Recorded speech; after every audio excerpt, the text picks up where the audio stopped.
Good morning friends. ನನಗಿವತ್ತು ತುಂಬ ಅನ್ನಿಸ್ತಾ ಇರೋದೊಂದೇ, ನಾವು ಯಾಕೆ ಇದನ್ನೆಲ್ಲ ಯೋಚನೆ ಮಾಡ್ತಾ ಇಲ್ಲ? ಜಾತಿ ಧರ್ಮ ಎಲ್ಲದಕ್ಕೂ ಮೀರಿದ್ದೊಂದು ಆಚರಣೆ ಅಂತ ಇದೆ ಅಲ್ವಾ?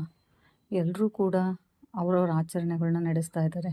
ಕ್ರಿಶ್ಚಿಯನ್ಸ್ ಆದವರು ಪ್ರತಿ ಸಂಡೇ ಚರ್ಚಿಗೆ ಹೋಗ್ಬಿಟ್ಟು ಅವ್ರು ಪ್ರೇಯರ್ ಮಾಡ್ತಾ ನಮ್ಮ ಕಡೆಯಿಂದ ಏನಾದರೂ ತಪ್ಪಾಗಿದ್ದರೆ ಏಸು ನೀನು ನಮ್ಮನ್ನು ಕ್ಷಮಿಸು ಅಂತ ಕೇಳ್ಕೊಂತ ಅವ್ರ ಮುಂದಿನ ದಾರಿನ ಸಾಗಿಸ್ತಾ ಇದ್ದಾರೆ. ಅದೇ ರೀತಿ ಮುಸ್ಲಿಂ ಬಾಂಧವರು ಕೂಡ ಪ್ರತಿದಿನ ನಮಾಜ್ ಮಾಡ್ತಾ, ಶುಕ್ರವಾರ ನಮಾಜ್ ಮಾಡ್ತಾ, ವರ್ಷಕ್ಕೊಂದು ಸಲ 1 ತಿಂಗಳು ಪೂರ್ತಿ ಉಪವಾಸ ಇದ್ದು ನಾವು ಮಾಡಿರೋ ತಪ್ಪುಗಳನ್ನೆಲ್ಲ ಕ್ಷಮಿಸು ತಂದೆ ಅಂತ ಹಲ್ಲನ್ನು ಬೇಡ್ತಾರೆ. ಬಟ್ ನಾವೇನು ಮಾಡ್ತಿದ್ದೀವಿ ಸ್ನೇಹಿತರೆ? ನಮಗೆ ದೇವ್ರ ಮೇಲೆ ಭಯ ಭಕ್ತಿನೂ ಇಲ್ಲ, ನಂಬಿಕೆನೂ ಇಲ್ಲ ಅನ್ನೋ ಥರ ಆಗೋಗಿದೆ.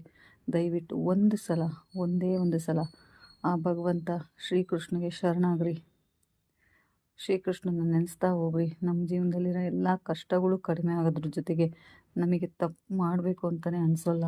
ತಪ್ಪೇ ನಡೀತಾ ಇದ್ದರೆ ಎಲ್ಲರೂ ಕೂಡ ಎಷ್ಟು ಸಂತೋಷವಾಗಿರ್ಬೋದಲ್ವ ಸ್ನೇಹಿತರೆ? ಒಂದು ಸಲ ಪ್ರಯತ್ನ ಪಟ್ಟು ನೋಡಿ, ಮನಸ್ಸಿಗೆ ಎಷ್ಟು ಖುಷಿ ಸಿಗುತ್ತೆ. ನಾವು ಬೇರೆಯವ್ರಿಗೆ ನೋವು ಕೊಟ್ಟು ಖುಷಿ ಪಡೋದಕ್ಕಿಂತ ಬೇರೆಯವ್ರ ಮುಖದಲ್ಲಿ ನಗು ತಂದು ನಾವು ಖುಷಿ ಪಡೋದಕ್ಕಿರೋ ಒಂದು ಸುಖ ಇದೆಯಲ್ಲ, ಅದು ಇನ್ಯಾವುದ್ರಲ್ಲೂ ಸಿಗಲ್ಲ ಫ್ರೆಂಡ್ಸ್. ಒಂದು ಸಲ ಟ್ರೈ ಮಾಡಿ.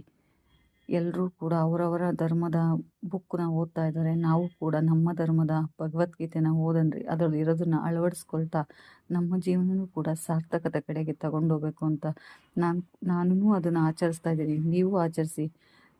ದಿನಕ್ಕೂ ಗಳಿಗೆಗೂ ನಿಮ್ಮ ಜೀವನ ಹೇಗೆಲ್ಲ ಬದಲಾಗುತ್ತೆ ಅನ್ನೋದನ್ನ ನೋಡಿ ಸ್ನೇಹಿತರೆ. ಹರೇ ಕೃಷ್ಣ ಹರೇ ರಾಮ, ಹರೇ ಕೃಷ್ಣ ಹರೇ ರಾಮ, ಹರೇ ಕೃಷ್ಣ ಹರೇ ರಾಮ.